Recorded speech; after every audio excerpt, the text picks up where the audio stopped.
Fala pessoal, sejam todos bem-vindos a mais um podcast. Podcast anterior falamos sobre a definição do termo planejamento e no podcast de hoje vamos estar aí passando por 4 etapas que compõem um planejamento de sucesso, né? Então fique conosco durante esse podcast, se coloque numa posição confortável e vamos para o conteúdo de hoje. Então a primeira etapa de um planejamento eficaz é reconhecer a sua situação atual, ver do que você dispõe em termos de recursos financeiros, de conhecimento, né? Até que ponto vai ser o conhecimento para você chegar ao seu objetivo, e quando chegar lá, será que o seu conhecimento é suficiente para tocar a sua realização em frente? Então, o momento de primeira etapa é o momento de você fazer uma análise, uma autocrítica, né, do seu estado atual, financeiramente, psicologicamente, fisicamente e emocionalmente, tá bom?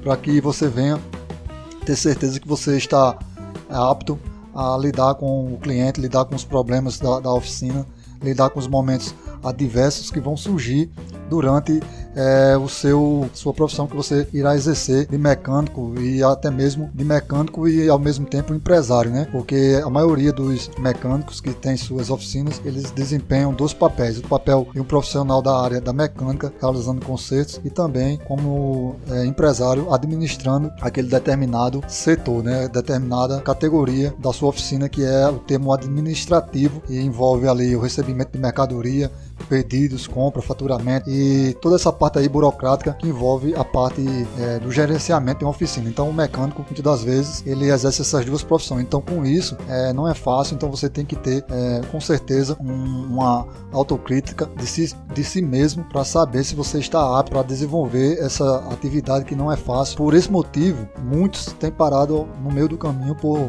pensar que apenas consertar uma moto, resolver um problema, que ele vai obter o êxito, e não é por aí. O êxito, ele está muito além disso aí. Para quem é realmente mecânico de uma oficina e ao mesmo tempo patrão, ele tem uma responsabilidade aí dobrada em cima dele. Então se ele não tiver uma boa estrutura psicológica, uma boa estrutura de conhecimento, uma boa estrutura física, ele realmente não vai dar conta do resultado, ele vai arregar, como diz a história, né? Então essa primeira etapa é a etapa de análise. Já a segunda etapa é você estabelecer metas, objetivos, porque você estabelecendo metas e objetivos, essas metas e esses objetivos vão te trazer uma motivação a mais, né? Vão te trazer motivação para você continuar na busca do seu objetivo principal que você definiu no seu planejamento. Mas de que forma tem que ser essas metas? Essas metas tem que ser de uma forma coerente, viável, né? Porém desafiador, para que possa manter você no caminho da motivação, tá bom?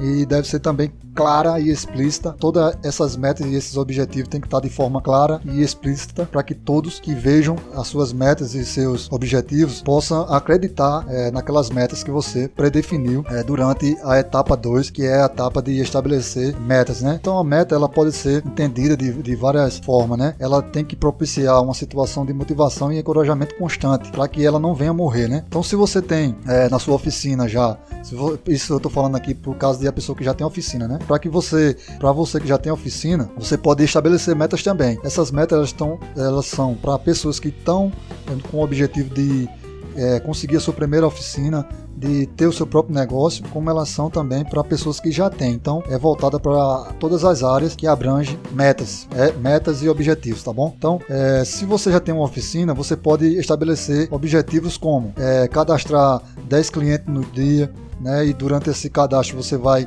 criar uma planilha ali para estar observando o seu progresso, e com isso você vai se motivando, né? Porque ao final do dia, quando chegar, você vai ver que você cadastrou 9, não bateu sua meta, mas próximo dia você vai poder estar batendo metas. E para aqueles que estão em busca da primeira oficina, estão buscando o seu sonho de ter sua oficina própria, também pode estabelecer metas. Então hoje eu vou fazer tal coisa, hoje eu vou desenrolar tal situação do meu planejamento estratégico que eu fiz no início, né? Como eu falei no primeiro podcast, na introdução. Então você pode ir vencendo metas por meta para chegar no seu objetivo principal, que é ter a sua oficina, e uma oficina de sucesso. E para aqueles que já têm, pode estabelecer metas, como eu dei um exemplo aí de cadastrar 10 clientes no dia, ligar para cliente, perguntar, saber se aquele determinado serviço que ele fez na moto, ele gostou, como é que tá o funcionamento. Então tudo são motivos para se motivar, estabelecendo metas com o propósito de motivação que você vai chegar a obter o êxito. A terceira etapa de um planejamento eficaz é você parar, né, para olhar os fatores externos que influenciam diretamente no rendimento da sua oficina, ou que podem influenciar diretamente para aqueles que vão ter ainda a oficina, né? Então eu estou falando aqui para os dois tipos aí de pessoas, para os que vão ter e para os que têm.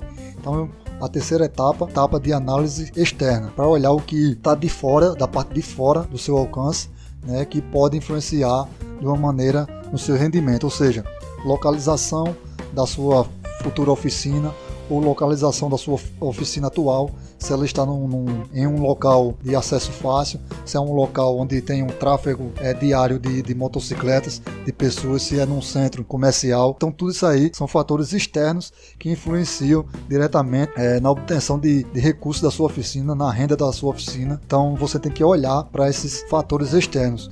Outro fator externo que influencia demais na sua oficina é o seu concorrente. Então, saber o que o seu concorrente tem desenvolvido, que tem dado certo, saber quais as promoções que ele promove lá, e você pode promover na sua também, até igual a ele ou superior a ele. Então, o que ele oferece e o que ele não oferece para você oferecer na sua.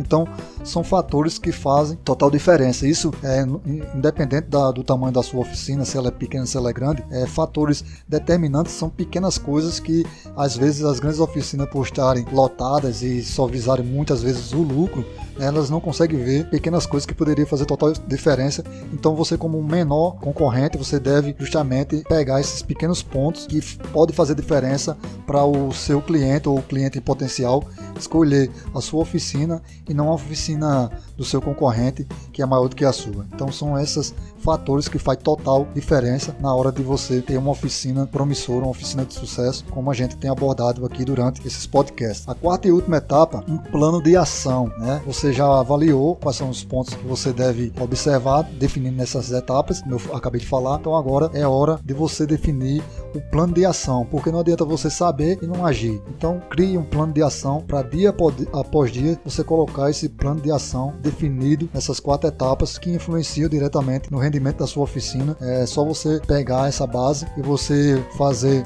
ali um plano de ação. O que fazer, por que fazer, quem vai fazer determinada ação, delegar funções se caso você tiver funcionário, né? Quando fazer, onde vou fazer isso, onde vou fazer aquilo, onde vou estar amanhã. Então tudo tem que ter um plano de ação para que venha sair realmente do papel, né? Como fazer, quanto tempo vou gastar para fazer. Então defina o seu plano de ação para que você possa obter êxito nas 4 etapas de um planejamento eficaz, tá bom?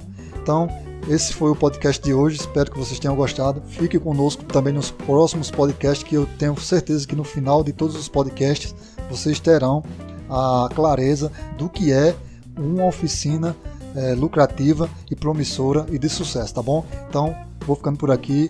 Um abraço a todos. Tchau, tchau. Até o próximo podcast.